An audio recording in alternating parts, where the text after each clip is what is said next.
Welcome to WorksheetCloud Grade 9 English. So happy to be here with you guys today.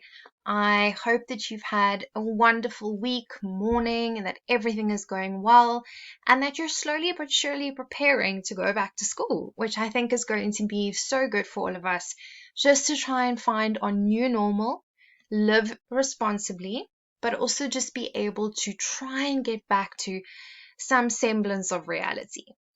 As I've always said to you, don't put pressure on yourself to feel any certain way during any of this. None of us know how to feel, as long as we all know that we're in this together and we're confused together. If you have any questions or other confusions academically today, please do feel free to email grade9@worksheetcloud.com. Then anything that you need will be cleared up and anything will be explained further if you were unsure about it originally. Okay, so today we are going to be looking at a short story called The Suit by Can Temba. It is very famous, very, very, very well-known short story written by our very own Can Temba, South African man, and it touches on very real and very sad topics, almost I want to say. So I'm sure you've read this story somewhere before or you've heard of it. I'll tell you from the outset, it is not a happy story, but it's very well written, and I think it's a good reminder that shows us what happens if we treat people badly. It is so much better to forgive. Even if you can't forget, then rather move on from the person. Don't make their life miserable. And I think that's something we have to remember and something that this story teaches us. Okay, so the story has been adapted into short films and plays, and I think that's quite amazing for a short story to have spurred such different media and so many different variations. So like I've said to you, it's become a play, a short film. This is the trailer. Just keep in mind they have made it a little bit more dramatic. When we read the story, you'll see one or two differences, but it just gives you a bit of input into what the story is about. Okay, so let's get going with a short trailer for the 2016 film adaptation of The Suit. Amazing grace, how sweet the sound. It seems that there is a young man who is going to visit your wife every morning. That saved I see we have a visitor. I'd like him to be treated with the greatest of consideration. From now on, he will eat every meal with us and share all we have. Dish up for him! I was lost, but Is that a new suit film? The point is, Tilly, you will meticulously look after him. What is happening? It's just a silly game that me and my husband play at mealtime. If he vanishes, if anything happens to him, I'll kill you. was blind, but now I see. Alright, so as I said to you, very, very serious themes dealing with the story today. But try and just remember that lesson that comes from it. Okay, so some background information. Can Temba, he wrote The Suit, and he was a South African short story writer and journalist. He lived from 1924 to 1967, and his story has lived on way past him and has done incredible things, and just, it's been received so well and become so famous. Then just a couple of notes on elements. We've done a short story lesson before. It was Lamb to the Slaughter. You're welcome to go back, search for it, and watch that. And what we did there was we looked at the different elements of the story. But now I also want to look at some new things. So firstly, the author is Cantember. However, the narrator means, is it first person, so written from the perspective of I? Is it third person, he or she? Or is it omniscient? Omniscient means we know what everyone's thinking. Now, this story, it's a bit of a mix because the main character, Philemon, we mostly get everything from his viewpoint, but we do now and again see Matilda, Tilly, his wife. We get to see a bit of her pain and the frustration she must be feeling. Characters, I've now mentioned already, are main characters. The protagonist is Philemon. He's our main character. He's in conflict with the suit. You'll see later who or what the whole suit represents. Tilly, his wife, he's also in conflict with her. There are some other characters. Mr. Mafikela, who is a close friend of Philemon's. You'll notice in the story, Philemon calls him Dad. It's more a term of endearment. It's not his actual father. Okay, I'm going to read it to you now. Follow with me. It's a short story, but ironically, it's not very lengthy, but a bit longer than the one we did. So stay with me. As I said, you're welcome to read or just listen to my voice, and then at the end we'll analyze and look a bit more carefully at it. Okay, so The Suit by Cantember. 5:30 in the morning, and the candlewick bedspread frowned as the man under it stirred. He did not like to wake his wife lying by his side as yet, so he crawled up and out by careful peristalsis.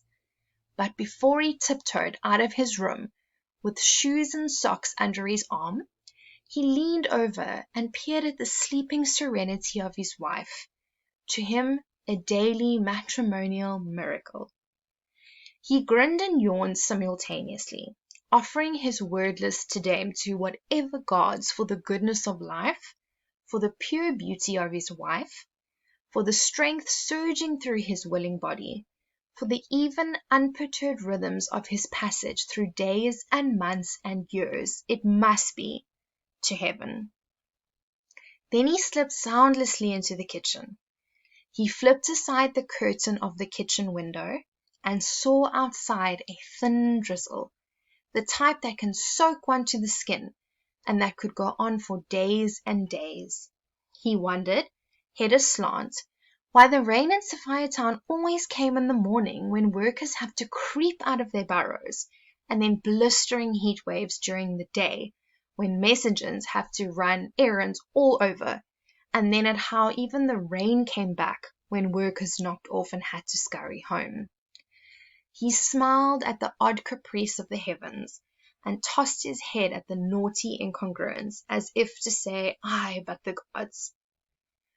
From behind the kitchen door he removed an old rain cape, peeling off in places, and swung it over his head. He dashed for the lavatory, nearly slipping in a pool of muddy water, but he reached the door. Oh blast, someone had made it before him. Well, that is the toll of staying in a yard where 20, 30 other people have to share the same lean-to. He was dancing and burning in that climatic moment when trouser fly will not come soon wide enough. He stepped round the lavatory and watched the streamlets of rainwater quickly wash away the jet of tension that spouted from him. That infinite after relief. Then he dashed back to his kitchen. He grabbed the old baby bathtub hanging on a nail under the slight shelter of the gutterless roof edge. He opened a large wooden box and quickly filled the bathtub with coal. Then he inched his way back to the kitchen door and inside. He was humming one of those fugitive tunes that cannot be bidden, but often just occur and linger naggingly in his head, and the fire he was making soon lit up cheerfully, in mood with his contentment. He had a trick for these morning chores. While the fire in the old stove warmed up, the water kettle humming on it, he gathered and laid ready the things he would need for the day. Briefcase and the files that go with it, the book that he was reading currently, the letters of his lawyer of a boss, which he usually posted before he reached the office, his wife's and his own dry cleaning slips for the 60 minutes, his lunch tin solicitously prepared the night before by his attentive wife, and, today, the battered rain cape. By the time the kettle on the stove sang, before it actually boiled, he poured water from it into a wash basin, refilled the kettle, and replaced it on the stove. Then he washed himself carefully, crossed the eyes, along the nose bridge, up and down the cheeks, around the ears, under, in and out of the man complaining of smell of wogs knows nothing about. Then he dressed himself fastidiously. By this time he was ready to prepare breakfast. Matilda, too, appreciated her husband's kindness, and only put her foot down when he offered to also wash up. Off with you, she scolded him on his way. Okay, so it sounds like they have this lovely relationship. He's very careful not to wake her, likes to do things for her. At the bus stop, he was a little sorry to see that jovial old Mafikela was in a queue for a bus ahead of him. He would miss Mafikela's raucous laughter and uninhibited bawdy conversations in Fortissimo. Mafikela hailed him nevertheless. He thought he noticed hesitation in the old man and a slight clouding of his countenance, but the old man shouted back at him, saying that he would wait for him at the terminus in town. Philemon always considered this morning trip to town with garrulous old Mafikela as his daily bulletin. All the township news was generously reported by loudmouth heralds and spread spurtedly and discussed by the bus at large. Mafikela was standing under one of those token bus stop shelters that never keep out of rain, nor wind, nor sun heat. Philemon easily located him by his noisy ribbing of some office boys in their khaki green uniforms. They walked together into town, but from Mafikela's suddenly subdued manner, Philemon gathered there was something serious coming up. Maybe a loan. Eventually, Mafikela came out with it. "Son," he said sadly, "if I could have avoided this, believe you me, I would. But my wife is nagging the spice out of my life for not talking to you about it." It just did not become blustering old Mafikela to sound so grave, and Philemon took compassion upon him. "Go ahead, Dad," he said generously. "You know you can talk to me about anything." The old man gave a pathetic smile. "Well, it's not really any of our business, but my wife felt, you see, damn, I wish these women would not snoop around so much." Then he rushed it. "Anyway, it seems there's a young man who's going to visit your wife every morning for the last blooming 3 months. And that wife of mine swears by her heathen gods you don't know a thing about it." Okay, I need to take a sip of water from the reading. Okay, so poor Philemon is now hearing that his wife may be having an affair. It was not quite like the explosion of a devastating bomb.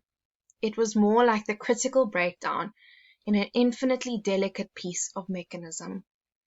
From outside, the machine just seemed to have gone dead. I'm skipping a bit so that we can read the whole story.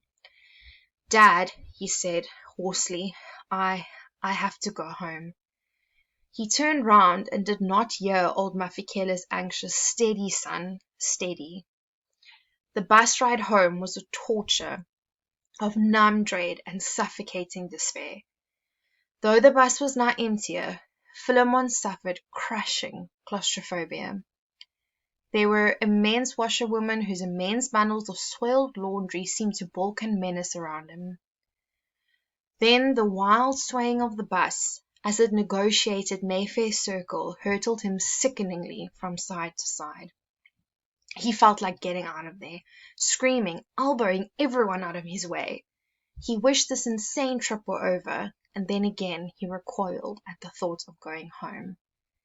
He made a tremendous resolve to gather in all the torn, tingling threads of nerves contorting in the roar. By merciless act of will, he kept them in subjugation as he stepped out of the bus back in the Victoria Road terminus, Sophiatown. The calm he achieved was tense, but he could think now. He could make a decision. With almost boyishly innocent urgency, he rushed through his kitchen into his bedroom. In the lightning flash that the eye can whip, he saw it all. The man beside his wife, the chestnut arm around her neck, the ruffled candlewick bedspread, the suit across the chair. But he pretended not to see. He opened the wardrobe door, and as he dug into it, he carefully or cheerfully spoke to his wife. "Fancy, Tilly, I forgot to take my pass. I had already reached town and was going to walk to the office, if it hadn't been for the wonderful old Mr. Mafikela." A swishing noise of violent retreat and the clap of his bedroom window stopped him. He came from behind the wardrobe door and looked out the open window. A man clad only in vest and underpants was running down the street. Slowly he turned round and contemplated the suit. Philemon lifted it gingerly under his arm and looked at the stark horror in Matilda's eyes. She was now sitting up in bed. Her mouth twitched, but her throat raised no words. "Ah," he said, "I see we have a visitor," indicating the blue suit. "We really must show some of our hospitality. But first, I must phone my boss that I can't come to work today. My wife's not well. Be back in a moment, then we can make arrangements." He took the suit along. When he returned, he found Matilda weeping on the bed. He dropped the suit beside her on the bed, pulled up the chair, turned it around so that its hat came in front of him, sat down, and brought his chin on his folded arms before him, and waited for her. After a while the convulsions of her shoulders ceased. She saw a smug man with an odd smile and meaningless inscrutability in his eyes. He spoke to her with a very little noticeable emotion in his voice, if anything with a flutter of humour. "We have a visitor, Tilly." His mouth curved ever so slightly. "I'd like him to be treated with the greatest of consideration. He will eat every meal with us and share all we have. Since we have no spare room, he'd better sleep in here. But the point is, Tilly, that you will meticulously look after him. If he vanishes, or if anything else happens to him," a shaft of evil shot from his eye, "Matilda, I'll kill you." He rose from the chair and looked with incongruous supplication at her. He told her to put the fellow in the wardrobe for the time being. As she passed him to get to the suit, he turned to go. She ducked frantically and he stopped. "You don't seem to understand me, Matilda. There's no violence in this house if you and I can help it. So just look after the suit." He went out. He returned home for supper, and surprise! His dingy little home had been transformed, and the stern masculinity it had hitherto received had been wiped away, to be replaced by anxiously feminine touches here and there. There were even gay, colourful curtains swirling in the kitchen window. The old coal stove gleamed in its blackness. A clean checkered oilcloth on the table, supper ready. Then she appeared in the doorway of the bedroom. Heavens! Here was the woman he had married, the young, fresh, cocoa-coloured maid who had sent rushes of emotion shuddering through him. And the dress she wore brought out all the girlishness of her, hidden so long behind the German print. But no hint of coquettishness, although she stood in her doorway and slid her arm up the jamb, and shyly slanted her head to the other shoulder. She smiled weakly. What makes a woman like this experiment with adultery, he wondered. Philemon closed his eyes and gripped the seat of his chair on both sides, as some overwhelming, undisciplined force sought to catapult him towards her. For a moment, some essence glowed fiercely within him, then sank back and died. He sighed and smiled sadly back at her. "I'm hungry, Tilly." The smile snapped, and she was galvanized into action. She prepared his supper with dexterous hands that trembled a little. "Matilda," he barked, "our visitor." The sheer savagery with which he cracked at her jerked her up, but only when she saw the brute cruelty in his face did she run out of the room, toppling the chair behind her. "Put a chair there," he indicated with a languid gesture of his arm. She moved like a ghost as she drew a chair to the table. "Now, seat our friend at the table. No, not like that. Put him in front of the chair, and place him on the seat so he indeed becomes the third person." Philemon went on relentlessly. "Dish up for him. Generously. I imagine he hasn't had a morsel all day, the poor devil." She served the suit. The act was so ridiculous that she carried it out with a bitter sense of humiliation. He came back to sit down and plunge into his meal. No grace was said for the first time in this house. Matilda could not eat. She suddenly broke into tears. Philemon took no notice of her weeping. After supper, he casually gathered the dishes and started washing up. He flung a dry cloth at her without saying a word. She rose and went to stand by his side, drying up. Rut for their wordlessness, they seemed a very devoted couple. After washing up, he took the suit and turned to her.